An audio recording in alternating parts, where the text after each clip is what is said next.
My shirts are just getting too small for my arms. Actually, I was noticing as you were coming. Isn't this one new? Yeah. Today, we want to go beyond the scale and talk about some of the surprising benefits that we've seen from eating a carnivore diet. Hey there, a warm welcome to you all, especially you new viewers. I'm JJ, I eat mostly meat, and I am a life coach. And I'm a novelist named Eric, and I eat mostly meat. So for me, one of the things it's done has totally reset my expectations for my level of health and fitness for the rest of my 50s. I'm 53, and I'm the healthiest I've been in I don't even know how long.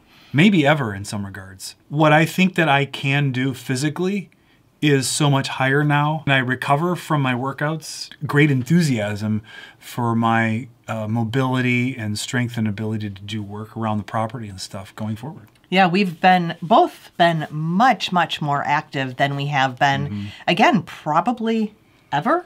Yeah. Well, for you, I don't know, maybe you. I was an active kid, teenager, etc. I would agree that I had no idea that I could be living like I was 21, feeling like I was 21 when I was in my, I'm 29. I'm 29 and in my 5th decade as well.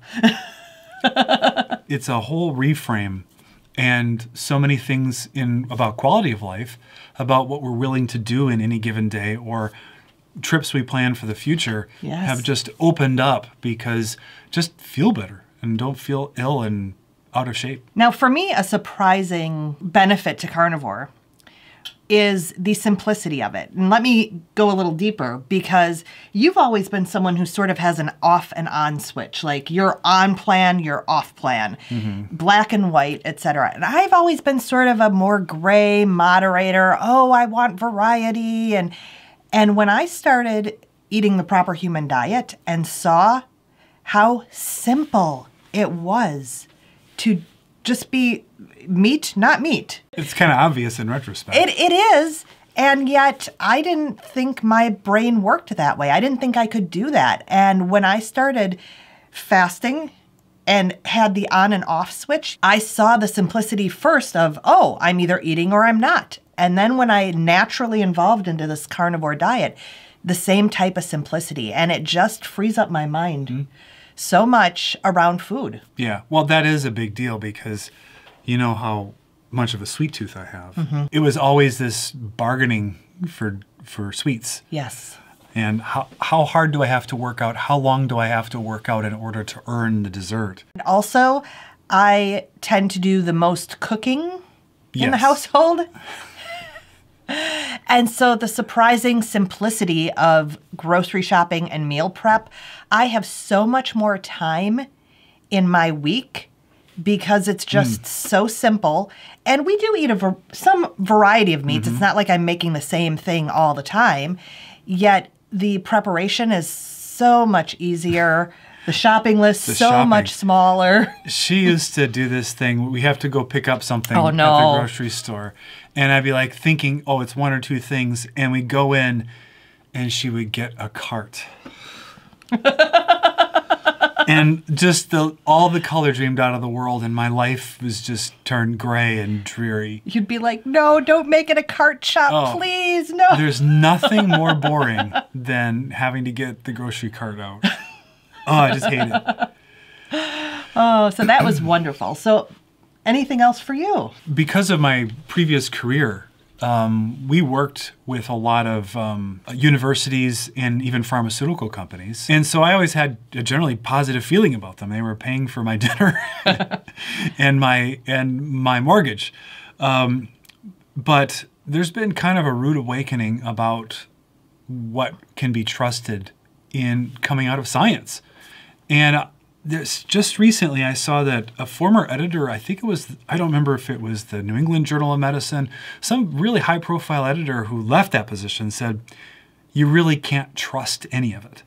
And I was like, well, that's not good news, but it's not news, is it? And that's something it's an important nuance. It's one thing to demand scientific rigor and really say that's how we know whether something works or not, or whether we should eat a certain way or not. But just because scientists say something doesn't mean that they're without conflicts of interest or just pure laziness. I mean, I just saw a couple of screenshots on X just this past 2 days where they didn't even edit the intro to their published study because it like had language in it that said, I'm happy to help you write the intro to your to your study. It was like, you got to actually read it. Going on Carnivore and watching the carnivore doctors and reading more deeply into the studies has just made me feel way less confident about the state of the science and really about what can be trusted, which is not a happy place for me because I want to trust the science. So how has that benefited you, do you think? In some ways, it's forced me to shake loose some of my certainty around things. And as a general life lesson, the more you require certainty, the less happy you will be. Even though it's no fun, it really is a relief if you can sort of just say, you know what, there's really no way to know, and I have to independently listen to different arguments and say, that one makes sense. Do your own personal experiment, which is what we've done with Carnivore. And then I can just say, I have better health, better mental health, better outlook on life, and more physical strength. I think this is the path for me. I mean, you may not remember this, but within recent memory, there was a few years where if you said you needed to do your own research, you were pilloried. But what's meant by that isn't, yeah, I'm going to start up my own lab and actually start doing basic scientific research. Nobody meant that. It's actually just reading the studies and listening to opposing views to try to make a appropriate choice for yourself. I'm going to get a little girly here. So I don't expect you to have these results. Okay. Or even maybe be able to chime in on them. All right. As a matter of fact, you probably shouldn't chime in on them. So as a woman, one of the surprising results I have is that I'm able to wear makeup again. But I went through almost 5 years where I could not wear any makeup on my face because my skin was very sensitive and my eyes extremely sensitive.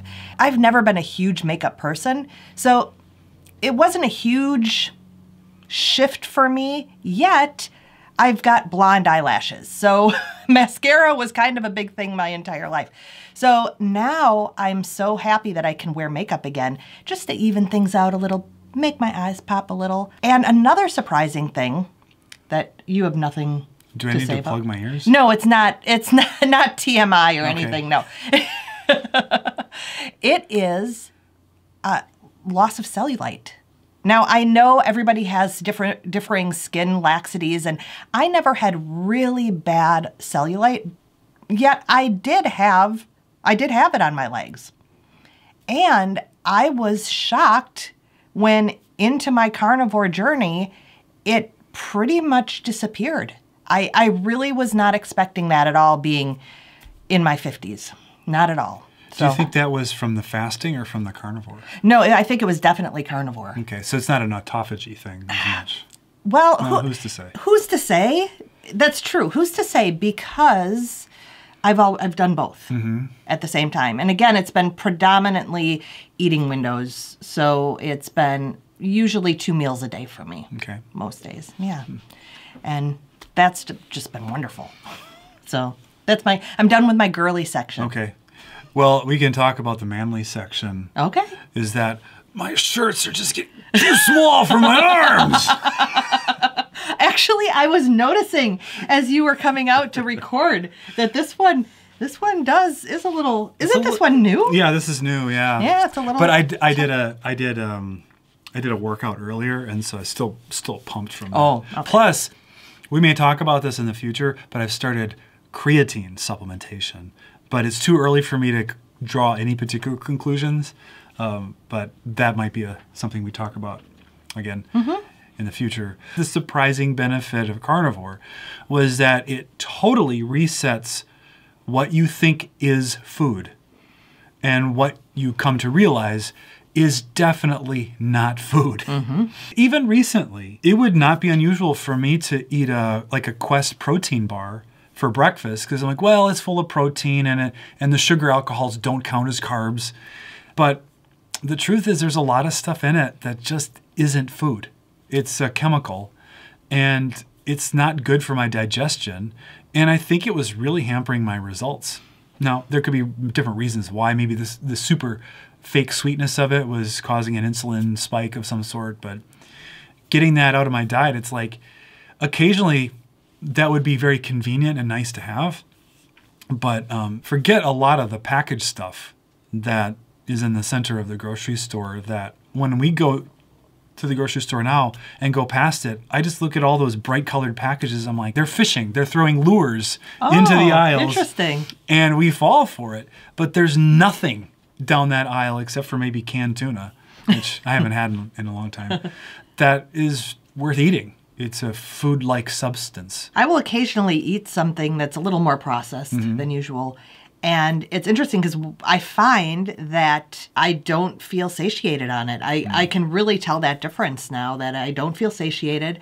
I'm hungry pretty quickly afterwards, and I start craving real food very quickly. Another area that carnivore has really surprised me is I am not an outdoorsman.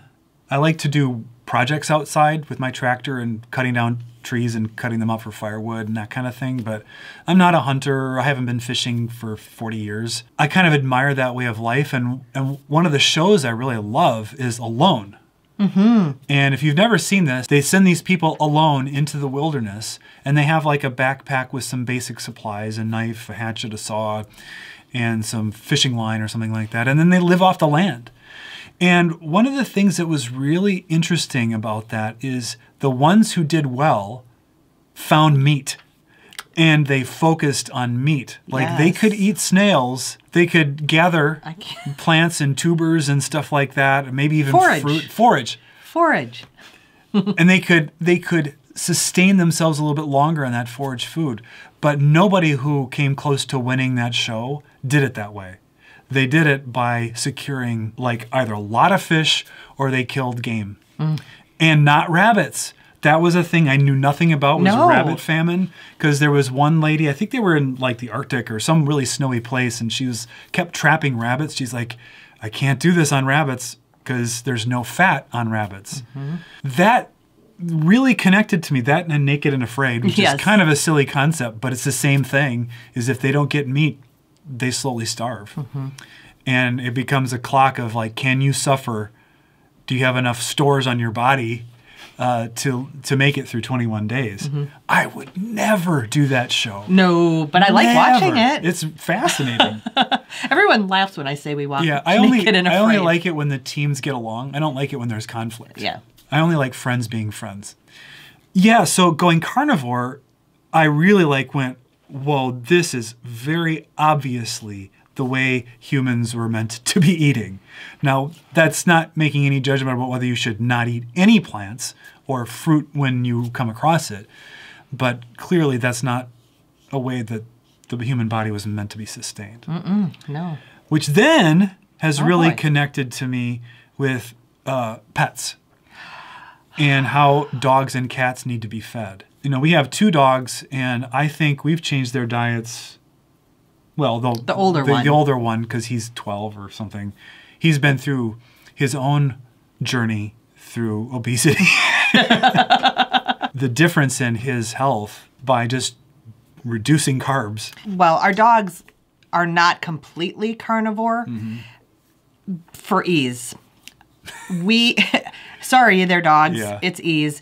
And we like to travel every now and then, and they go to a dog sitter. So having carnivore raw food diet for them, it becomes very difficult in those situations. It's a little bit impractical, And impractical.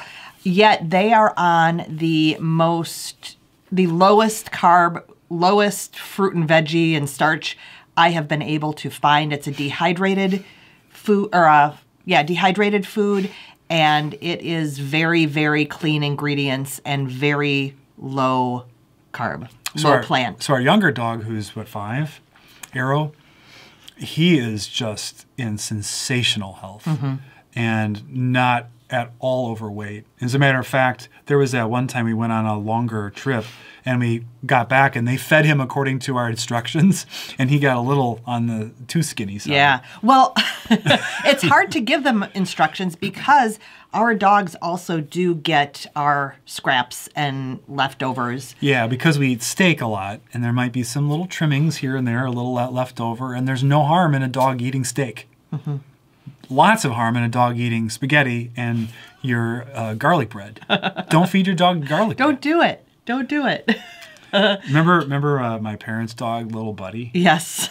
He was a beagle who was not taught this, but he would prop up on his hind legs balanced on his tail, and his arms would do this at the dinner table. And of course, the guests were like, "Oh, that's so cute." And the rest of us were like, "It's so annoying." Because my dad was just indulged him constantly. And the dog's, one of its favorite things was bananas. Little Buddy loved bananas. He slowly inflated like a Macy's parade balloon. That dog loved bananas. When you see what happens to the dog's physiology and you understand that they're basically carnivores. Yeah. Yeah. And we had a cat whose diet I had to change for health purposes. And I saw his change immediately. Yeah. He started behaving like a kitten again. Yeah. I don't know how many people have had diabetic cats that they've had to give insulin to. Oh, I know. And I don't know if you can reverse that by just putting them on pure carnivore or not, because I've never had to deal with it. But I would rather not have to give a cat a shot. They have lots of sharp weapons on board. I remember trying to pill your cat that one time. Yeah. That cat was a pill.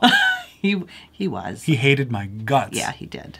He did. With no good reason, other than that I was new. And he would pee on my guitar case, duffel bag, my shoes, anything that was on the floor that was mine. But looking back, he was not on the proper cat diet. So maybe if he had been shifted over, his whole demeanor might have been different. Yeah, he had lips. He was weird. He wasn't even a cat. He was some sort of demon.